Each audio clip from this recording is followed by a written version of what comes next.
దినోత్సవాన్ని పురస్కరించుకొని దేశవ్యాప్తంగా ప్రతి ఒక్కరూ కూడా ఈ దేశం పట్ల తమకున్నటువంటి దేశభక్తిని అంకిత భావాన్ని ప్రకటించుకునేందుకు జాతీయ పతాకాన్ని ఎగరవేసుకుని ఏదైతే రాజ్యాంగాన్ని మనం అమలులోకి తీసుకొచ్చినటువంటి 1956 జనవరి 26ని పురస్కరించుకుని ప్రతి ఏడాది ఇక్కడ జాతీయ పతాకాన్ని ఆవిష్కరించుకోవడం జరుగుతుంది.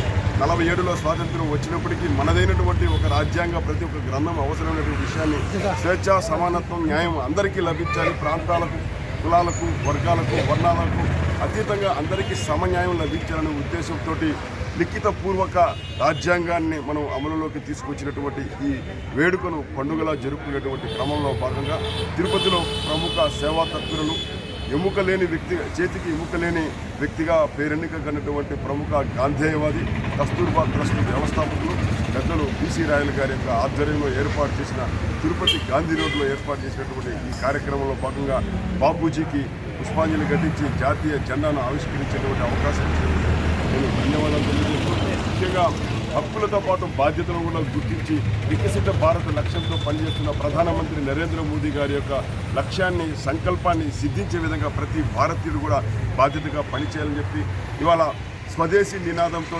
ఆత్మనిర్భర భారత్, ఎగుమతులు ఎక్కువ కావాలి, దిగుమతులు తగ్గించాలి, మనం కొనుగోలు చేసే ప్రతి విషయం, ప్రతి వస్తువులో కూడా స్వదేశీ ఉందా అనేటువంటి విషయాన్ని గమనించి కొనుగోలు చేయాలి. తద్వారా ఆత్మనిర్భరత, మన యొక్క ఆర్థిక వ్యవస్థ పరిపుష్టి కావడం, అదేవిధంగా బలహీనపడుతున్నటువంటి రూపాయి బలపడే అవకాశం ఉంటుంది. డాలర్ని సమర్థంగా ఎదుర్కోవాలంటే దేశీయ ఉత్పత్తులను ప్రోత్సహించాలి. ప్రపంచ డిమాండ్కు అనుగుణంగా తయారయ్యేటువంటి దేశీయ ఉత్పత్తులను మనం ప్రమోట్ చేయాల్సినటువంటి అవసరం ఎంతైనా ఉంది.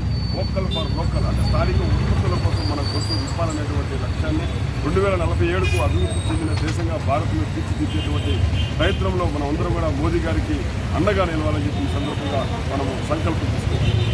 భారత్ మాత. సార్ కొద్ది ముందుకు సార్